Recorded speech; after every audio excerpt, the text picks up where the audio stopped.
Bonjour à tous. Donc, nous sommes ici ensemble pour parler d'un sujet qui est un sujet bien évidemment d'actualité. Alors, on essaye de centrer, vous savez, les sujets sur les webinars Live Expert. Donc, ce soir, on va parler du pied. Alors, le pied, c'est quelque chose évidemment d'important. Pas simplement parce que, bien évidemment, le pied, c'est ce qui nous permet de marcher. Donc, dans la vision ambulatoire, être opéré puis marcher ou être opéré en marchant et en sortant rapidement, c'est quelque chose de très important, y compris dans la chirurgie du pied. La chirurgie du pied, vous savez, c'est une chirurgie fréquente, on le reverra. Et donc cette chirurgie du pied peut se faire sous bloc. Alors bloc, c'est quoi? C'est le bloc nerveux, bien évidemment. Et c'est pas au bloc, c'est sous bloc. Et le bloc nerveux est quelque chose qui permet d'être opéré dans le cadre d'une rapidité extrêmement importante et d'avoir une vision donc crack ou fast track tout à fait intéressante pour le pied. Alors, trois orateurs ce soir. Moi-même, donc Xavier Capdevila, qui vous parlerai à un moment donné du bloc poplité. Est-ce que ça reste encore la référence? Est-ce qu'on arrête? Est-ce que c'est le bloc que l'on doit continuer à faire, soit en single shot, soit en cathéter? On le reverra. Le docteur Olivier Choquet, qu'on ne présente plus, qui est le responsable de la vision orthopédique et traumatologique au CHU de Montpellier et qui va vous présenter les blocs de cheville revisités, tantinés, pour vous montrer que là aussi les choses bougent.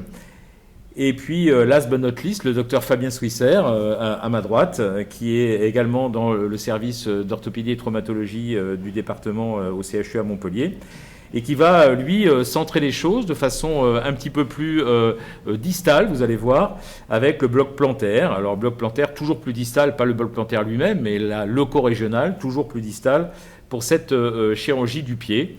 Et on va voir ensemble si, finalement, l'un associé au l'autre, ça ne peut pas être quelque chose d'intéressant. On le verra au cours des topos. Donc, première lecture, celle d'Olivier Choquet, qui va nous parler des blocs de cheville revisités. Oui, j'ai oublié un S. Ah non, c'est la cheville qui est revisitée. Il n'y a pas de S. Bon. Donc, oui, on commence par cela. Et vous allez voir pourquoi assez rapidement. Alors, on va commencer par un contexte général qui est commun, on dirait, aux trois orateurs, aux trois topos. Et puis, l'évolution des techniques vers la distalité. Je vous montrerai quelques vidéos et je vous montrerai surtout où aller les regarder tranquillement. Et puis, on verra ce que procurent ces blocs en injection unique au niveau de la cheville en dernière partie. Donc en fait, c'est énormément de gestes. Les blocs de la chirurgie du pied, c'est 100 000 interventions par an en France, 60% d'hallux valgus. La moitié de ces interventions sont faites, plus de la moitié en ambulatoire, dans les datas, donc c'était il y a déjà 3 ans en France. Et on est en train de tendre vers 100% de chirurgie de 24 heures ou d'ambulatoire dans les prochaines années. De plus en plus, c'est des patients qu'on va verticaliser, qu'on va faire marcher dans le secteur d'ambulatoire le plus rapidement possible. Ils rentrent chez eux, ils doivent se lever. Bien entendu, garder le pied en l'air pour éviter l'œdème entre les séances d'ambulation et de déplacement. Les soins sont simples, la durée d'hospitalisation est courte. Et donc, on avait déjà annoncé ça. Il y a une presse qui a 20 ans maintenant dans les recommandations de la pratique clinique sur les blocs nerveux périphériques, où le bloc sciatique poplité dont parlera mon ami Xavier Capdevila est recommandé, et les blocs de cheville, on va dire maintenant au tiers inférieur de jambe, sont très adaptés pour cette chirurgie distale. Et donc, pour le dire de manière un petit peu provocatrice, l'anesthésie générale et l'arraché-anesthésie, c'est has-been pour la chirurgie du pied. Et puis, la tendance, ça va être de faire des blocs tronculaires, des blocs distaux pour cette chirurgie du pied. Je vous ai résumé dans cette diapositive la place des blocs distaux, donc de quart inférieur de jambe, ou à la jonction tiers moyen, tiers inférieur de jambe. C'est bien entendu pour la chirurgie de l'avant-pied. C'est un peu compliqué de faire ces blocs. Si on a un chirurgien qui travaille au niveau de la cheville lui-même ou du tiers inférieur de jambe, et dans ce cas-là, on va plutôt remonter à un niveau plus proximal, ou si votre chirurgien est lent et qu'il insiste pour avoir un garrot au-dessus du genou ou au niveau du mollet, dans ce cas-là, ces blocs ne seront pas appropriés. Et il est bien évident qu'il faut que vous ayez un chirurgien qui s'adapte ou à la chirurgie sans garrot, on peut associer ça à une infiltration tumescente distale, ou qui va demander, qui va accepter de mettre un petit garrot à la cheville. Et donc en même temps, j'ai répondu à une des questions. Combien faut-il faire de blocs distaux pour un hallux valgus, pour une chirurgie de l'oignon, pour une chirurgie de l'hallux valgus? Eh bien, la réponse est donnée dans ce papier, où les auteurs ont étudié un gros collectif de patients, et ils ont montré que faire 3 blocs, un bloc du nerf tibial, un bloc du fibulaire superficiel et du fibulaire profond, c'est efficace dans 90% des cas. On a un bloc, un nerf saphène qui descend jusqu'au gros orteil que très très rarement.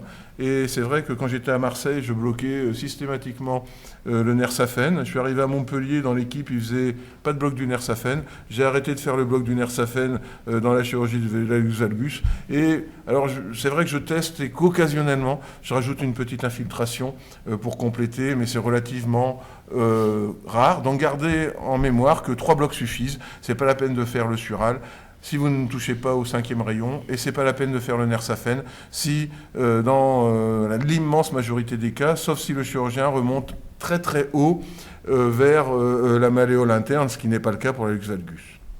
Alors, quand on n'avait pas l'échographie, il y avait quelques papiers qui avaient été faits, et les blocs étaient faits très très distalement, avec l'injection douloureuse, et puis un garrot de cheville qui était assez mal supporté pour pas mal de patients.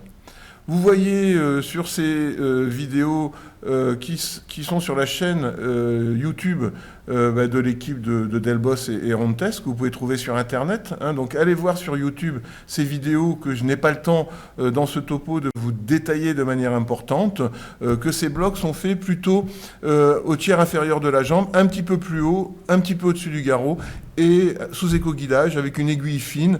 La sédation est faite à la demande. Quand on fait 3-4 injections dans l'équipe, moi je préfère faire une petite sédation presque systématique à ces patients, parce que ces ponctions sont quand même un petit peu désagréables. Et sous échographie, on peut se priver de chichouiller autour des nerfs. Si vous voyez votre anesthésique locale diffusée au contact des nerfs, c'est pas la peine d'en faire plus. Vous pouvez trouver aussi l'excellent topo de notre ami Nicolas Buick, de notre voisin Nicolas Buick, avec une vidéo qui s'est lancée en haut, à droite de l'écran. C'est la patiente qui arrive dans la clinique Saint-Jean où travaille Nicolas, que vous avez en photo. C'est le topo qu'il a présenté à ALR. La patiente arrive au bloc en marchant. Voilà, elle se déplace et elle va aller jusqu'à la salle d'opération où Nicolas va lui faire ses 3 blocs principaux, donc son bloc du nerf tibial, le bloc des nerfs fibulaires. Et vous avez en bas, je vais lancer la vidéo, la patiente 20 minutes plus tard, le temps que le bloc soit installé. Alors lui, il fait de la ropivacaïne 7,5 mg par millilitre pour que le bloc s'installe de manière un peu plus rapide, en augmentant la masse d'anesthésique locale. Vous voyez la dame qui se lève et qui va marcher jusqu'à... Hop, le pied qui part, elle va marcher avec son talon qui est endormi. J'ouvre la porte à Fabien pour la suite. Marcher jusqu'à la salle d'opération où elle va être opérée. Et donc, on apprend au patient à marcher avec le pied endormi. Vous voyez qu'elle se tient un petit peu au mur pour aller jusqu'à la salle d'opération. Et vous pouvez aussi trouver sur le site IALR des vidéos fort bien faites de ces blocs de cheville. Sur le site IALR, vous trouverez aussi cet magnifique article que Arnaud Allouin a réalisé. Il a eu la gentillesse de m'apprendre et de m'associer à faire ce bloc. C'est la ponction du nerf fibulaire superficiel et du nerf fibulaire profond en une seule, la réalisation de l'injection, donc il réalise en une seule ponction cutanée, dans le plan, le nerf du fibulaire superficiel, et puis il redirige son aiguille pour bloquer le nerf fibulaire profond. Vous voyez, l'infiltration à l'aplomb du péroné, et il redirige son aiguille hors du plan pour aller au contact de l'artère, bloquer le nerf fibulaire profond, et ça a l'avantage de ne faire qu'une ponction cutanée, et donc d'améliorer le confort du patient, et donc le confort et la satisfaction.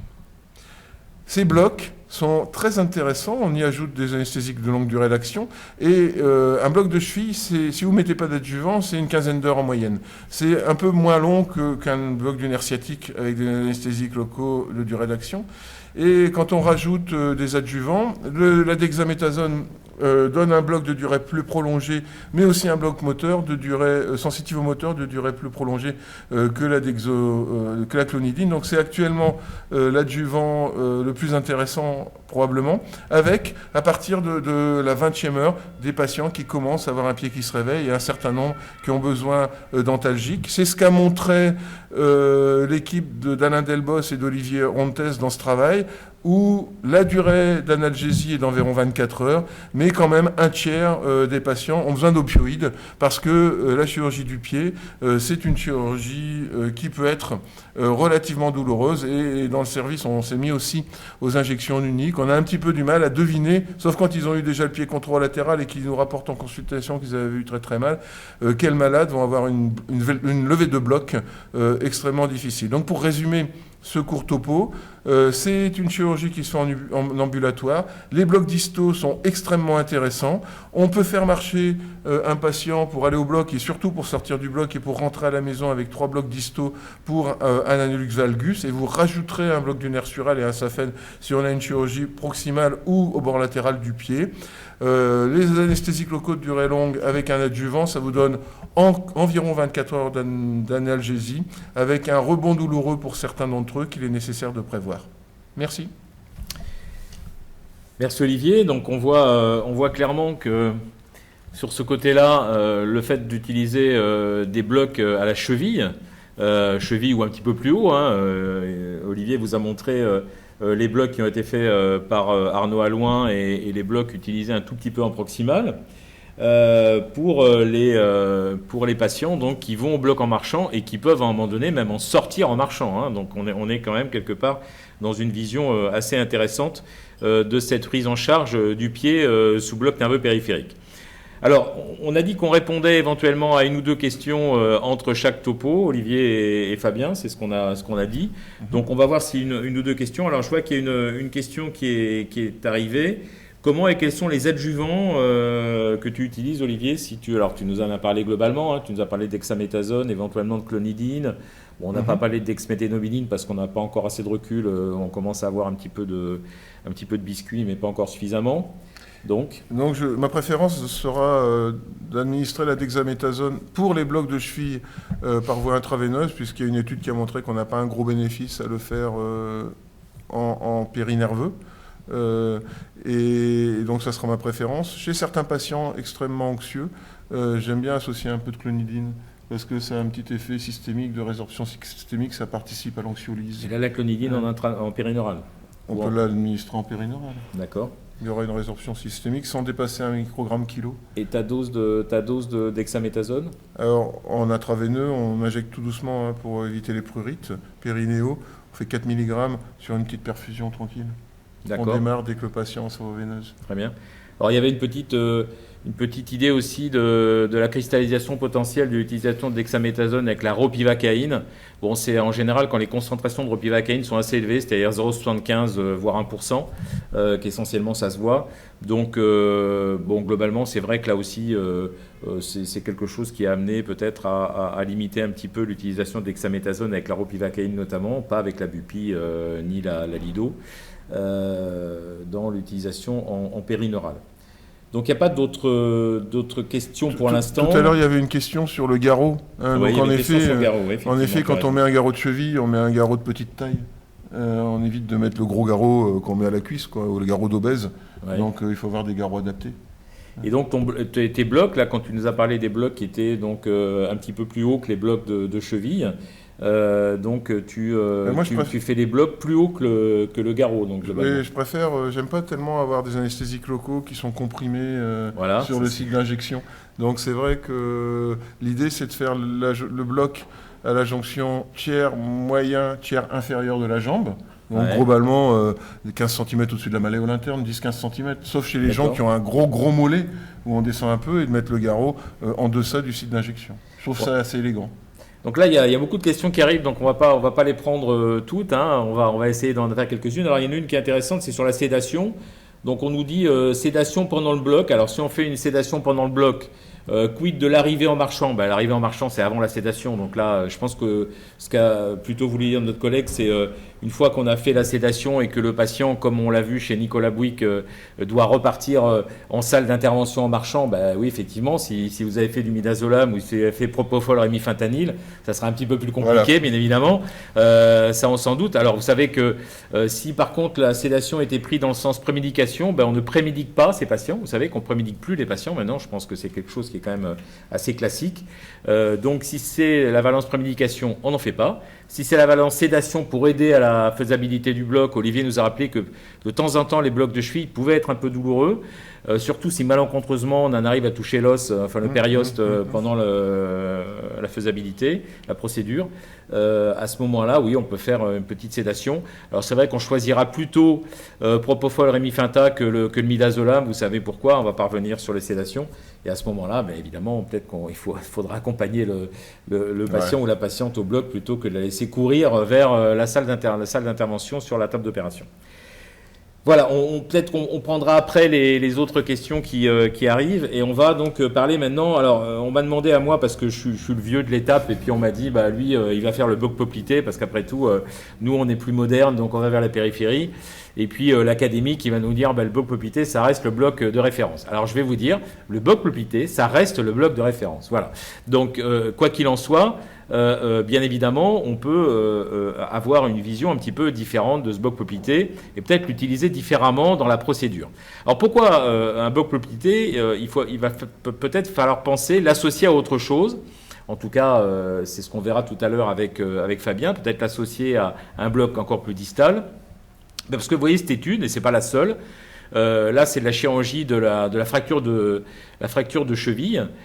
Si vous faites un bloc poplité avec de la ropivacaïne 7,5 mg par millilitre, s'il vous plaît, 20 ml, plus 5 ml au niveau saphène, eh bien voilà ce qui se passe. On a un rebond qui apparaît entre la 13e, 14e heure et la 18e heure. Et ça, c'est un rebond qui peut être, vous le voyez, extrêmement douloureux, puisque chez les patients relativement jeunes, c'est-à-dire les patients qui vont de 18 à 60 ans, donc extrêmement jeunes, eh bien, ces patients-là, vous voyez, peuvent avoir des rebonds douloureux qui vont jusqu'à 10. Donc, le rebond douloureux sur un bloc single shot, même dans le cadre d'une analgésie multimodale, puisque ces patients-là recevaient une analgésie multimodale, peut entraîner une douleur importante. Donc, gardez ça en tête pour l'association avec d'autres techniques ou bien l'ajout d'adjuvants ou éventuellement le cathétérisme si on en a besoin. Alors justement, le rationnel, on reprend un petit peu ce que Olivier vous a montré. Tout de suite, je vous parle moi du bloc poplité. Donc l'injection unique pour le bloc poplité, ça marche pour l'arrière-pied et la cheville, ça marche aussi pour l'avant-pied, bien sûr. On peut associer des adjuvants si on veut aller un petit peu plus loin, on le reverra. On peut y mettre éventuellement un cathéter lorsque la chirurgie a été relativement délabrante, les chirurgies d'arthrodèse, d'avant-pied, les chirurgies très complexes de la cheville, qu'elles soient traumatiques ou non. Et franchement, ces patients-là, si on veut qu'à un moment donné, ils sortent éventuellement même dans une vision RAC, ils peuvent sortir. À ce moment-là, ils ne vont pas marcher, ils ne vont pas gambader. Donc on sort un peu du contexte. Mais bien évidemment, ils vont sortir avec des cannes anglaises, mais ils peuvent sortir en ambulatoire, y compris avec le cathéter, et avoir une analgésie de qualité. Alors, ce bloc poplité, juste pour vous dire que globalement, je pense que vous connaissez bien la vision du nerf sciatique au niveau du creux poplité. Vous savez que les deux troncs du nerf sciatique, c'est-à-dire le tibial et le péroné commun, sont associés dans une gaine qu'on peut appeler commune, qu'on appelle paranorium ou épinorium externe, et que très rapidement, ils se divisent donc à la partie médiane du creux poplité en péroné commun. Donc, il va partir à la partie latérale au niveau du col de la fibula, et puis la partie tibiale, avec entre les deux souvent un nerf sural qui peut être présent. Alors, bien évidemment, beaucoup de travaux ont été faits sur cette vision-là pour essayer de dire finalement où va-t-on mettre l'anesthésique locale au niveau poplité pour être le plus sûr à la fois d'avoir un bloc de qualité, rapide, et qui soit une certitude dans l'anesthésie et l'analgésie qu'il va procurer. Alors beaucoup de travaux ont été faits justement sur cette vision de gaines communes et d'endroits rationnels où on peut proposer de mettre l'anesthésique locale, eh bien on le sait globalement que maintenant l'idée est plutôt de le mettre, vous le voyez, dans cette zone ici, au milieu, qui est la zone ici épineurale externe, avec ici une gaine épineurale, ici le paranorium ou l'épinorium externe. Alors, il faut essayer d'éviter d'aller dans l'épinorium interfasciculaire, bien évidemment, mais cette grande zone que vous avez ici est un petit peu l'autoroute de la mise en place de la solution anesthésique. Et ça permet, on va le revoir dans 30 secondes, d'avoir une qualité d'analgésie et d'anesthésie extrêmement bonne, avec un onset time, c'est-à-dire un délai d'installation du bloc qui est extrêmement intéressant et rapide. Donc la position, peu importe. Vous avez ici une vision qui nous permet de déterminer les deux troncs, comme on l'a dit, donc dans cet espace commun qui est le paranorium. Et donc l'idée, vous voyez, c'est de mettre l'anesthésique locale, c'est la partie bleue ici, l'anesthésique locale, vous voyez que l'aiguille arrive entre les deux troncs, hein, ici, entre le tibial et le péronnier commun. Et donc encadre, on appelle ça en lunettes, on dira ce qu'on voudra, ces deux troncs du nerf sciatique.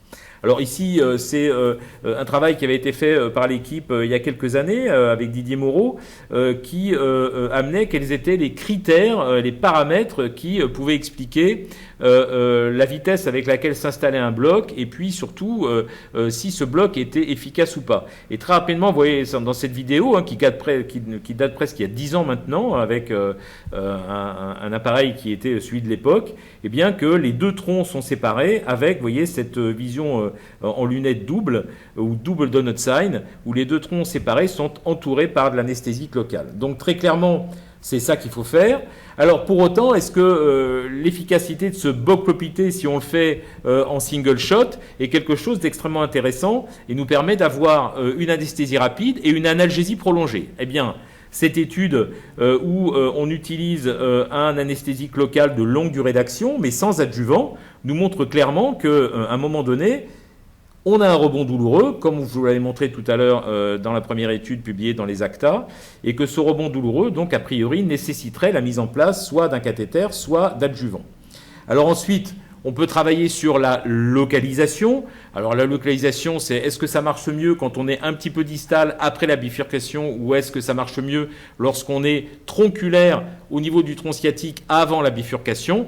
Alors là, il y a du pour, il y a du contre. Ce qu'on sait en tout cas dans cette étude, c'est qu'on nous avait montré que ça marchait mieux lorsqu'on avait passé la bifurcation, mais tout simplement, c'est parce que les auteurs allaient faire ce qu'on appelle une injection sous-paraneurale à chaque niveau, au niveau du tronc péronnier commun et au niveau du tronc tibial, par rapport à une vision extraneurale au-dessus. Et donc, bien évidemment, il y avait quelque chose qui était bien meilleur lorsqu'on passait en distal. Alors, Olivier, dans l'équipe, a essayé de déterminer là aussi à quel niveau, pour quel résultat mettons l'anesthésique locale. Et là, maintenant, c'est une étude qui a été moultement citée, qui est extrêmement connue dans la littérature sur le bloc sciatique. Ce qu'on sait, c'est que clairement, on peut définir trois visions. La vision extraneurale, qui peut être recherchée, la vision sous-paraneurale, qui est sûrement recherchée, et puis une vision qui est la vision qu'on peut appeler intraneurale. C'est le diagramme ici en toile d'araignée que vous avez ici, qui elle n'est pas recherchée bien évidemment, mais qui peut arriver. Vous savez qu'une injection intraneurale ou intra-épineurale interfasciculaire ou extrafasciculaire arrive à peu près dans 15% des cas. Et bien évidemment, dans ce cas-là, qu'est-ce qui se passe? Vous voyez ici, c'est la partie rouge. Eh bien, le bloc est extrêmement rapide à s'installer sur tous les compartiments, évidemment, soit moteur, soit sensitif, parce qu'on est beaucoup plus près, vous vous en doutez, des fascicules. Donc clairement, qu'est-ce que veut dire cette étude? Cette étude nous dit, essayons d'aller en sous-paraneural parce qu'on va avoir un bloc de qualité avec peu d'échecs. Si on a de l'extraneural, le bloc va marcher, mais on risque d'avoir un certain nombre d'échecs et il mettra plus longtemps à s'installer. Et si, malencontreusement, et je maintiens à dire malencontreusement, on est intraneural, intraépineural, même si ça n'entraîne pas, fort heureusement pour le patient, de problèmes particuliers, eh bien, on va avoir un bloc ultra rapide à s'installer et probablement, on ne l'avait pas montré dans cette étude, mais probablement plus long à se résorber qu'un bloc sous-paraneural. Voilà globalement les localisations. Alors ensuite, est-ce que pour que ça se prolonge, puisque je vous ai dit que c'est très intéressant d'avoir un bloc qui peut être prolongé, en tout cas sur le plan sensitif, antalgique, hein, je ne parle pas du bloc moteur qui puisse se prolonger, est-ce qu'on peut utiliser les adjuvants? Alors je reviens exactement sur ce que nous disait Olivier il y a quelques minutes, c'est l'utilisation de dexaméthasone, encore une fois. Alors dans cette étude, ils ont rajouté 8 mg de dexaméthasone à de la bupivacaïne, 5 mg par millilitre, associé à l'épinéphrine. Et donc là, bien évidemment, on a une prolongation intéressante du bloc, hein, qui va durer à peu près une vingtaine d'heures. Le problème, c'est que vous le voyez, et je l'ai encadré ici, le bloc prolongé, il est prolongé à la fois dans sa vision sensibilité, mais également dans sa vision motricité. Ce qui fait que si on veut que le patient sorte en ambulatoire en utilisant une chaussure de Barouk ou bien en utilisant des chaussures spécifiques avec éventuellement le maintien d'une sensibilité plantaire, eh bien évidemment, si on y associe un bloc moteur avec un steppage, etc., mais vous allez être très embêté. Donc la dexaméthasone, c'est bien, mais la dexaméthasone, attention au risque de bloc moteur lorsque vous faites sortir vos patients. Alors, est-ce qu'on peut utiliser une vision périneurale, du cathéter périneural, soit, encore une fois, donc là, on n'est plus dans la vision dexaméthasone ou pas, mais on a mis le cathéter et on le met au meilleur endroit pour permettre d'avoir la meilleure analgésie avec le meilleur bloc. Et ça, c'est quelque chose qui a été recherché par 2 ou 3 études. Celle-là est la mieux faite. Une étude où le cathéter est mis soit tronculaire, c'est-à-dire avant la bifurcation, soit au niveau de la bifurcation. Eh bien, ce que nous montre cette étude, c'est que si on le met au même endroit cette fois-là, c'est-à-dire qu'on le met en sous-paraneural, mais au-dessus de la bifurcation ou au niveau de la bifurcation, eh bien, le fait d'être au-dessus de la bifurcation fait qu'on a, a priori, d'après cette étude, une meilleure imprégnation circonférentielle des 2 troncs du nerf sciatique, fibulaire et tibial, et que, donc, à la fois sur les scores douloureux et la consommation d'opiacés, on est meilleur lorsqu'on utilise ce type de technique.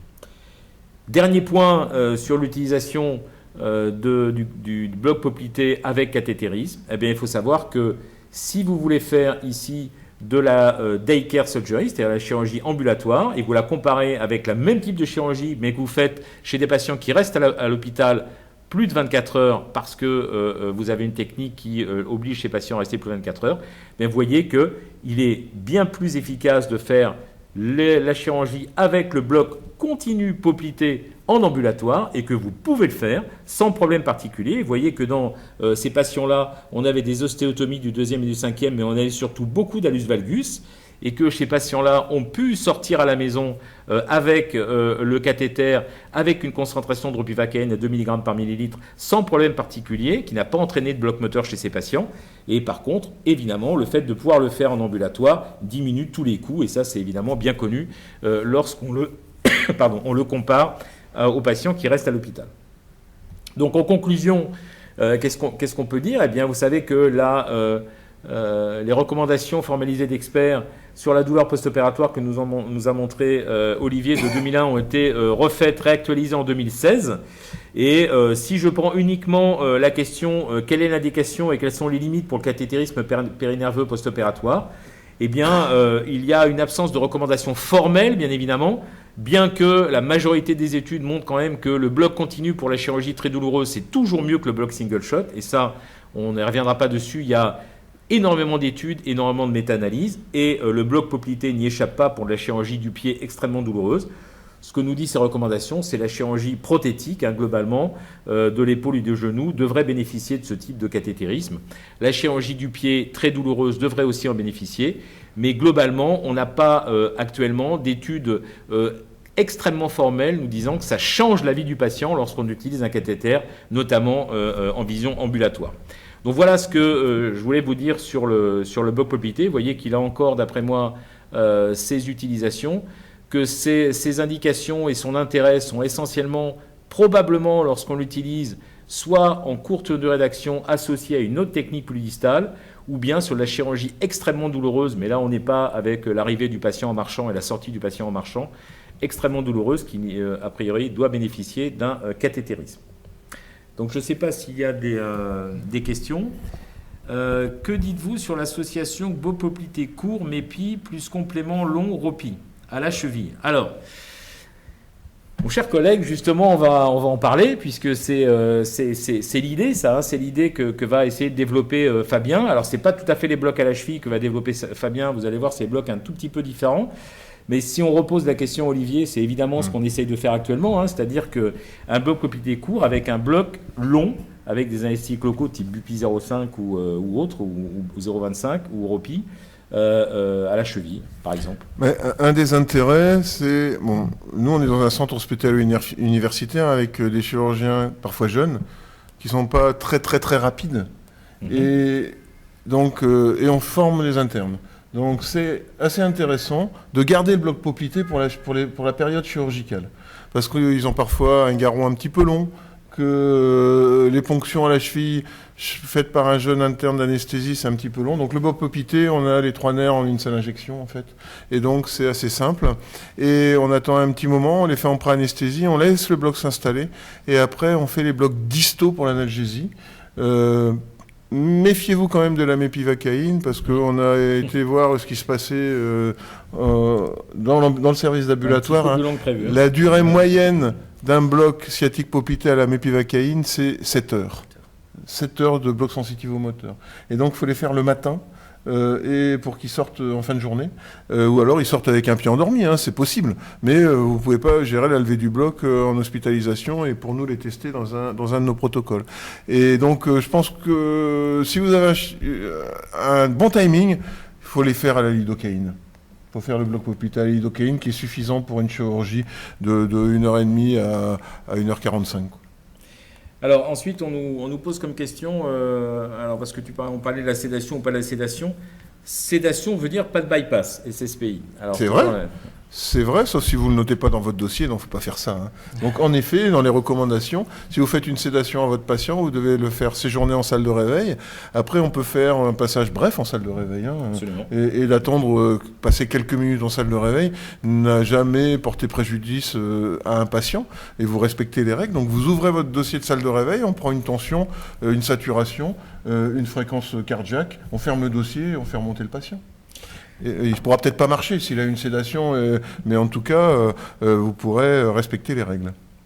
Alors ensuite, on a les questions habituelles, mais ça c'est normal, hein, ces questions-là, sur le risque légal. Alors, vu le nombre de plaintes liées plus spécifiquement au bloc popité, ne doit-on pas orienter vers des blocs plus distaux? Et l'autre, qui est à peu près dans la même vision des choses, après une ostéosynthèse d'une fracture de cheville avec un plâtre post-op, est-ce que c'est une contre-indication un bloc popité car risque de passer à côté d'une compression sous plâtre post-op? Alors, là, c'est toujours le même problème. C'est-à-dire que le nombre de plaintes plus spécifiquement liées au bloc popité, il faut savoir que si on regarde véritablement le nombre de plaintes spécifiquement liées au bloc, il y en a globalement pas mal pour l'interscalénique, il y en a globalement beaucoup pour le bloc fémoral, et il y en a effectivement quelques-unes pour le bloc sciatique au niveau popité.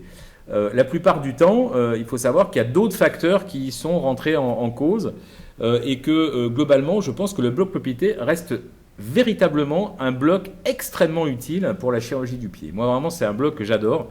Il faut simplement bien le faire. Encore une fois, il ne faut pas faire n'importe quoi quand on fait un bloc popité. Maintenant, on a l'échographie, donc ça nous permet de savoir et de pouvoir noter exactement ce qui s'est passé. Donc globalement, moi je ne suis pas de ceux qui craignent véritablement à faire le bloc popité pour la chirurgie du pied, y compris la chirurgie traumatique. Alors, je peux dire une chose, évitez de chichouiller et d'injecter des gros volumes dans la gaine et d'exploser le beignet. On injecte doucement, sous basse pression, tranquillement. Quand vous avez bien rempli votre beignet, quand vous avez votre double beignet au bout avec 12 minutes d'anesthésique locale, ben, on s'arrête, le bloc va s'installer. Donc on en a eu, on a eu des neuropathies et aussi, pas beaucoup, mais c'est vrai, c'est très embêtant quand on a un patient qui a un déficit après un bloc sciatique et qu'on pense que c'est notre injection. Allons-y doucement avec ces blocs. C'est comme quand on fait un bloc fémoral, faut pas se mettre dedans et tout casser. Hein, donc injection douce. Probablement que ces atteintes qui mettent un peu de temps à récupérer ou très longtemps à récupérer, mais généralement elles récupèrent, c'est des souffrances vasculaires, c'est-à-dire que les vaisseaux rentrent dans le nerf par le paranèvre et en faisant notre injection, on entraîne une petite délacération des vaisseaux qui donne une ischémie qui entraîne un déficit. Donc pas de chichouillage. on fait notre injection, on se met entre les deux contingents, on injecte. Quand on a une belle image, on s'arrête. Surtout la vascularisation du péronnier commun, qui est la plus fragile. Extrêmement fragile.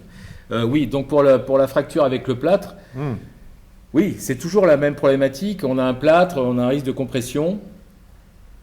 Alors moi, j'aurais tendance à dire que si on utilise une faible concentration d'anesthésique locale et que ça marche bien, a priori, vous n'aurez pas une limitation de la douleur si vraiment il y a compression. C'est-à-dire que la douleur d'ischémie, c'est quelque chose qui est très important. Là, je parle du syndrome des loges. Après, la douleur, le risque potentiellement qu'il y ait un point de compression et que vous ayez par exemple, une compression talonnière, ça oui, effectivement, c'est des choses qui peuvent arriver. Ça a déjà été démontré. Donc, à ce moment-là, il faut effectivement soit avoir un plâtre fenêtré, soit faire attention à peut-être éviter d'avoir un plâtre complet lorsqu'on fait ça, soit de ne pas faire effectivement de cathéter. À ce moment-là, bien évidemment, il y a des limites à tout. Dans les fractures dans les clous de jambe, notamment, ou dans les fractures très complexes quand la peau souffre et tout ça, je fais des blocs courts et une analgésie systémique, ou alors on met un cathéter et on se débrouille pour réévaluer le patient entre deux en faisant des fenêtres d'analgésie, mais c'est plus lourd à gérer. On ne fait pas remonter un malade comme ça dans le service avec un cathéter poplité et 10 ml en continu de ropivacaine. Ça, c'est pas une bonne chose. Bon, et enfin, la dernière question, avant d'écouter ce que va nous dire Fabien, la dernière question qui est importante, parce que ça, c'est une question typique. Alors, je suis désolé, cher Nicolas Roch, c'est une question typique mais nous, on fait ça chez nous, et ça marche vachement bien, etc. C'est super. Ça marche vachement bien chez vous. Donc, notre chirurgien fait de l'infiltration cocktail type RAC, Ropi, INS, morphine au niveau de la zone opératoire. On fait un bloc poplité à la carbocaïne. Ça suffit. Très bien. Non, mais c'est chouette. C'est super chouette. Mais ça, je peux vous assurer que ça marche chez vous, mais ça ne marche pas ailleurs. Voilà. Il faut à un moment donné dire les choses. Nous, on les voit, les patients. On en voit des centaines et des centaines de patients qui souffrent le martyre à J2 et qui ont eu ce genre d'infiltration. Voilà. Il faut à un moment donné... voilà, on peut pas, on est dans ce qu'on appelle du patient-centered care, c'est-à-dire qu'on essaye de faire au mieux pour nos patients. Je pense que ce que vous faites, c'est extraordinaire. Ça marche très bien, vous avez un fit avec le chirurgien. Franchement, si chez vos patients, ça se passe super bien, ok, moi je sais que chez moi, on ne pourrait pas faire ça, je vous le dis clairement. Et il y a quand même pas mal de... Si toutes ces choses ont été développées, c'est que tout ne peut pas aussi bien marcher, y compris d'ailleurs l'infiltration du genou, le LIA, sur lequel on revient actuellement énormément dans énormément de papiers pour montrer que finalement c'est quand même bien moins efficace que beaucoup d'autres techniques, mais c'est normal qu'on soit allé vers la distalité et on continuera à y aller. Ça dure environ 24 heures d'analgésie. Donc on va maintenant aller avec Fabien, si tu veux bien Fabien, nous parler d'une actualité un petit peu plus visionnaire, je dirais, c'est-à-dire l'association de quelque chose qui nous permet d'avoir une anesthésie de qualité, puis une analgésie de qualité en étant assez distal. Donc je te laisse la main. Absolument. Et donc moi je vais vous parler d'un concept, donc on va encore aller plus en distalité que les blocs de cheville, et on va aller sur le bloc du compartiment plantaire, en fait, qui va viser les nerfs plantaires. Alors revoyons un petit peu notre anatomie malgré tout avant tout. Donc on est passé sur le nerf sciatique poplité, on descend, et le sciatique poplité se divise donc en nerf tibial postérieur, et juste au-dessus de la cheville va se donner en fait 3 rameaux. Il y a un rameau qui va se séparer du tibial postérieur avant le canal tarsien, qui est le rameau calcanéen, qui lui va s'occuper véritablement de la sensation du talon. Et puis ensuite, le nerf tibial va passer dans le canal tarsien, se séparer en 2 contingents, le nerf plantaire latéral et médial. Il va courir d'ailleurs avec les artères qui sont homonymes, les artères plantaires latérales et médiales, et ça va donner l'innervation de la face plantaire de la partie antérieure du pied, comme on peut le voir sur ce schéma. Alors, s'en est suivi, bien sûr, une question que s'est posée Olivier Choquet avec Xavier Capdevila, c'est pourquoi finalement ne pas bypasser ce rameau calcanéen et aller injecter directement au niveau des nerfs plantaires pour cibler encore plus distalement la zone opérée, en particulier par exemple pour l'hallux valgus. Alors c'est vraiment la zone qu'on vient de voir. Alors pourquoi est-ce qu'on ferait ça ? hein. Alors, c'est déjà dans l'esprit du temps, hein, donc c'est-à-dire qu'on va aller de plus en plus vers la distalité. Ça va faire partie de l'analgésie évidemment multimodale. Et ça a vraiment un sens dans la chirurgie de l'avant-pied. Ça a un sens parce que c'est à la fois un bloc qui ne va pas viser les nerfs, et donc ça sera un bloc de diffusion et tous les avantages qui vont avec, hein, concernant par exemple, on ne visera pas le nerf en direct. Et puis alors surtout, pour la chirurgie de l'avant-pied, on va éventuellement préserver la sensibilité du talon. Et ça a tout son sens quand les patients vont sortir de l'hôpital avec des chaussures orthopédiques de type Sauber ou de type Barouk, où ils vont avoir un appui exclusif sur le talon. Et ça leur permettrait éventuellement, on va voir si ça fonctionne, hein, de déambuler, et ce, sans douleur. Bien sûr, reste à voir quel volume on peut donner et si c'est efficace. Alors, on a présenté une étude en 2018 à la SFAR, une étude anatomique donc sur cadavres frais décongelés, où on a fait une injection dans le compartiment plantaire. Alors on a également fait une injection de produits de contraste au niveau qu'on a pris ensuite dans le scanner.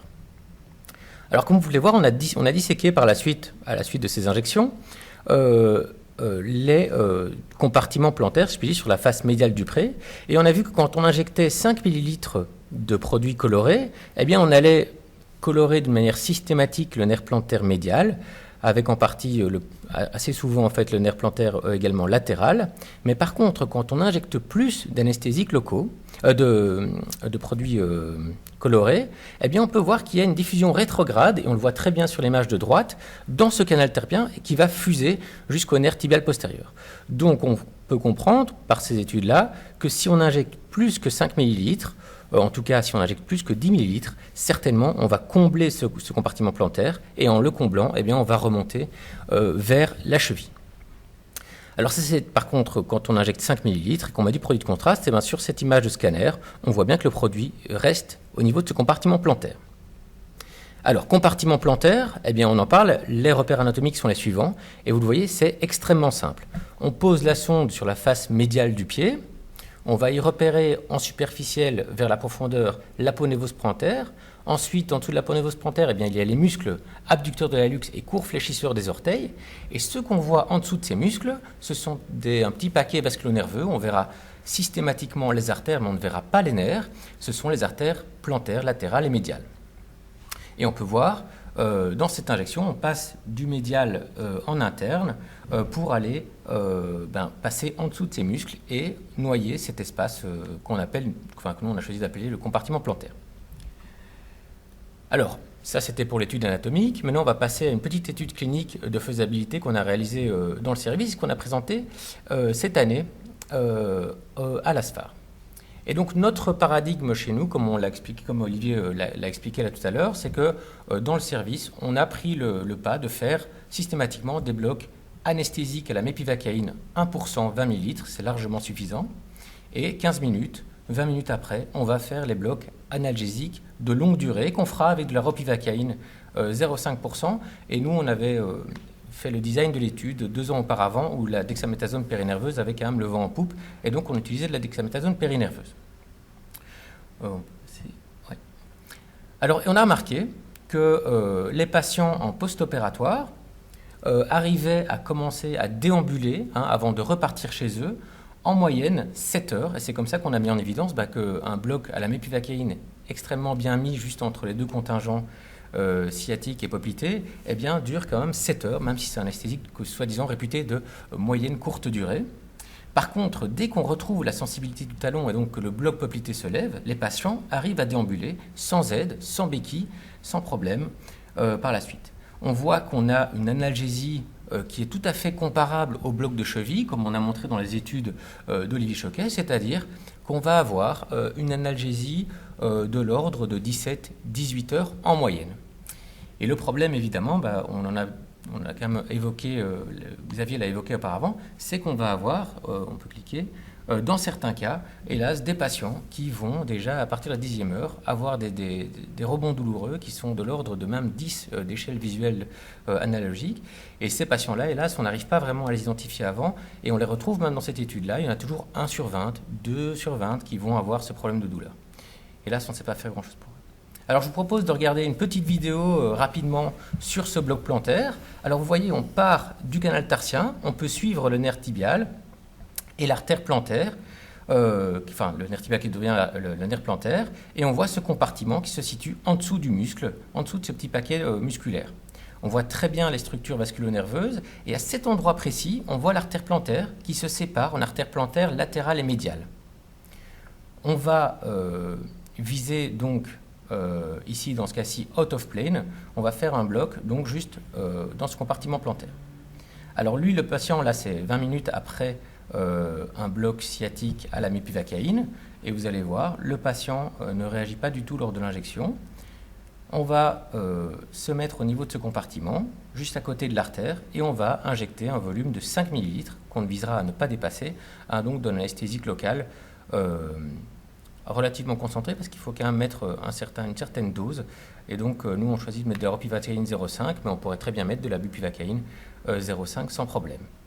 Et là, on voit des diffusions dans ce paquet vasculo-nerveux. Si vous injectez là, c'est parfait. On a choisi ici pour la vidéo, évidemment, de se mettre parfaitement entre le muscle et ce petit compartiment à des visées esthétiques, mais ça n'a aucun sens. Injecter à cet endroit-là sera largement suffisant.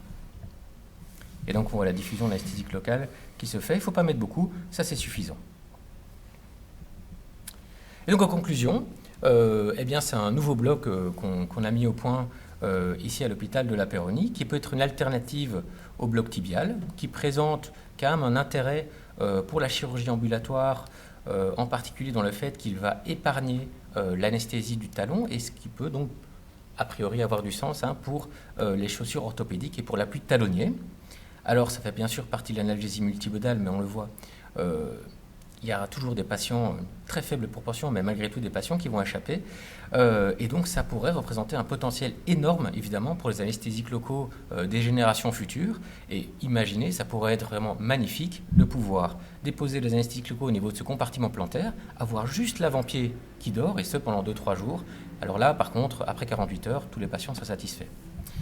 On a montré que c'était une analgésie qui était comparable au bloc de cheville, et actuellement, on conduit une étude au CHU qui vise à le comparer au bloc Popité. Cette fois-ci, c'est une étude prospective, et les résultats seront probablement disponibles l'année prochaine à l'ASFAR, si vous venez.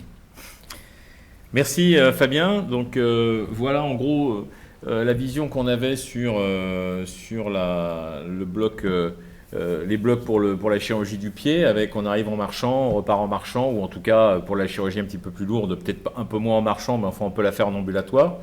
Donc je reviens à Nicolas. Nicolas, qu'on soit d'accord, ce que vous faites chez vous, c'est encore une fois remarquable, je tiens à le dire. Ce que je veux dire, c'est qu'il est difficile de généraliser cette approche chez tout le monde. Je te donne un exemple.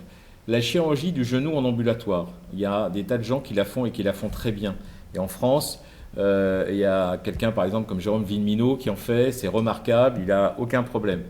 Quand on fait les séries, qu'on les regarde et qu'on regarde la chirurgie du genou en ambulatoire versus la chirurgie du genou à plus de 24 heures, eh bien la chirurgie du genou en ambulatoire génère beaucoup plus de complications. C'est significatif. Et ça a été montré dans une étude récente du GBJS. Voilà. Donc, il y a des choses qu'on peut faire chez soi avec ces chirurgiens et qui marchent certainement. Et tu me dis, et les malades reviennent et ils sont très, très contents.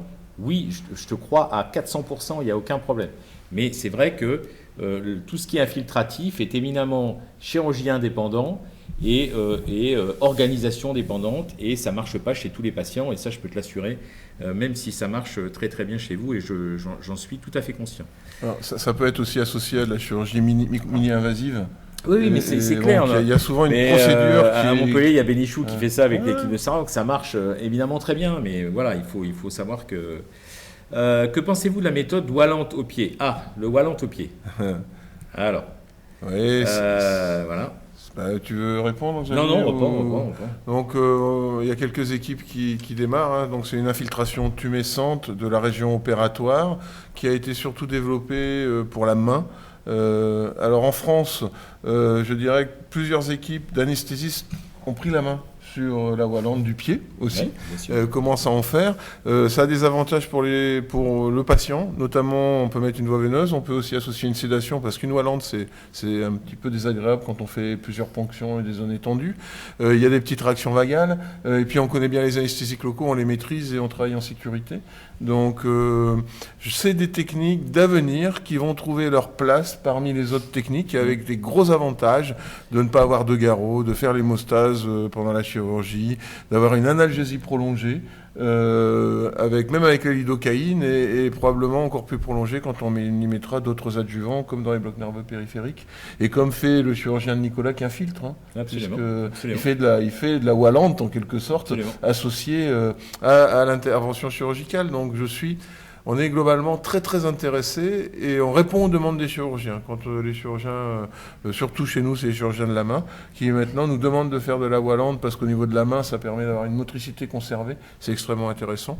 Mais il y a des équipes qui commencent à travailler sur le pied, notamment le tendon d'Achille ou la petite chirurgie périphérique. On est pour à 100%. Je vois une question de Gaëtan. Salut Gaëtan, je te salue. Gaëtan d'Angelser qu'on a eu dans le service pendant un moment. Qui nous dit quid du futur Echo 3D. Bon, ça, Echo 3D, on va vite malheureusement te faire redescendre dans les tours. Par contre, les nouveaux AL et la vision des nouvelles productions d'anesthésiques locaux à release progressif. Bon, l'Echo 3D, tu sais qu'Olivier avait beaucoup travaillé dessus. À un moment donné, on a publié dans le service. Bon, oui, mais je dirais que pour l'instant, c'est pas vraiment fait pour la LR et ça complique, c'est difficile pour nous de faire de l'écho 3D, ça rallonge, etc. Et je pense pas que pour l'instant, il y ait une vraie plus-value à utiliser l'écho 3D, en tout cas sur les blocs qu'on fait. Par contre, clairement, les nouveaux anesthésiques locaux, ou en tout cas les nouvelles formulations d'anesthésiques locaux avec des releases qui dureraient 48, 72 heures, 4 jours. Ça, c'est des choses qui vont arriver. Pour l'instant, on n'a pas encore la bonne formulation. Je ne sais pas si vous avez entendu parler de la bupivacaïne encapsulée dans les liposomes, l'Exparel. C'est pas bon pour ce genre de choses encore, c'est pas suffisant. Mais on peut penser que dans quelques années, il y aura ce type de produit parce que quelques firmes travaillent dessus et il y a de belles études en cours de type phase 2A qui vont arriver et même de phase 3 dans un certain nombre de produits. Donc ça va arriver, clairement, et je pense que Gaëtan, on connaîtra ça, nous aussi, même si on est de la génération qui va partir dans quelques années et laisser la place aux jeunes que j'ai à ma droite ici. Eux, ils connaîtront ça, c'est sûr. Voilà, donc globalement, il n'y a pas pour l'instant d'autres questions. De toute façon, vous aurez, je crois, j'ai les gens en face de moi de General Electric, vous aurez la possibilité de regarder en replay, si j'ai bien compris. Donc, il y aura toujours évidemment la possibilité de regarder et éventuellement d'envoyer des questions, je ne sais pas, ou en tout cas, elles nous seront transmises, on pourra éventuellement vous répondre s'il y a des questions qui sont un petit peu plus lointaine. Ah, Arnaud, bah, il va être content, il va être content, Zolive. Avez-vous l'expérience du cathéter périnerveux distal au pied ou à la cheville Voilà, toxicité relative, etc. Bon, voilà, en gros, c'est cathéter sur les blocs distaux, quoi. Cathéter compartimentaux ou sur les blocs distaux. Alors, j'avais commencé à Marseille à mettre des cathéters sur le nerf tibial dans l'hallux valgus. Avec c'est assez intéressant. Je les mettais presque pas vraiment dans le canal tarsien, mais au-dessus. Et avec des résultats assez satisfaisants. Et comme d'habitude, si on ne fait pas de fibulaire associé, les patients, ils ont mal au-dessus. Alors c'est marrant parce qu'ils ont plus mal en dessous, ils ont mal au-dessus. Et j'avais les problèmes de marche liés quand même à l'hypoesthésie plantaire. Et donc c'est ce qui nous avait donné l'idée d'aller dans le compartiment plantaire. Alors peut-être que ces problèmes de cathéter, moi je crois beaucoup aux nouvelles formulations d'anesthésiques locaux à libération prolongée. Mais en attendant, mettre des cathéters distaux comme pour le membre sup, c'est sûrement très intéressant. Arnaud, je te remercie de nous avoir donné le fibulaire le fibulaire profond et commun en 2 ponctions. C'est vraiment un très très beau bloc qu'on utilise. En une ponction, oui. Et en 2 injections qu'on utilise au quotidien dans le service. C'est vraiment des petits trucs qui améliorent le confort des patients. Et puis, si je peux me permettre, pour ceux qui nous écoutent encore, il y a un super congrès qui a lieu, qui est la Farcotte, où il y aura des ateliers à Lille, qui est là, début novembre. Et il y aura des ateliers le samedi matin où on pourra vous remontrer tous ces blocs. Et si vous voulez venir faire la fête à Lille avec nous, boire de la bière et manger des frites, et avec toi Arnaud, ça sera avec plaisir. Et juste une petite dernière, parce qu'elle est commune à 2 questions. C'est concentration d'anesthésiques locaux et fibres fines, c'est-à-dire en distalité. Est-ce qu'on ne devrait pas utiliser des concentrations extrêmement faibles, c'est-à-dire 0,15, 0,2% de ROPI par exemple? Alors c'est pas faux, c'est pas faux. Globalement c'est pas faux, bien sûr. Et évidemment c'est Nicolas qui la pose et Arnaud également. Oui, c'est pas faux bien sûr. En sachant que là, quand on a le compartiment plantaire, on n'est pas directement au niveau des fibres extrêmement petites, des nerfs avec des fibres distales de type C. Et donc, globalement, on peut se permettre encore d'utiliser de la 0,5, bien qu'on pourrait utiliser de la 0,375 largement, sans aucun problème. Et je vais totalement dans ton sens. C'est simplement qu'on voulait... ce qu'on sait, c'est que quand on augmente la concentration, on prolonge la durée. C'est pour ça qu'on voulait faire de la durée un peu plus prolongée.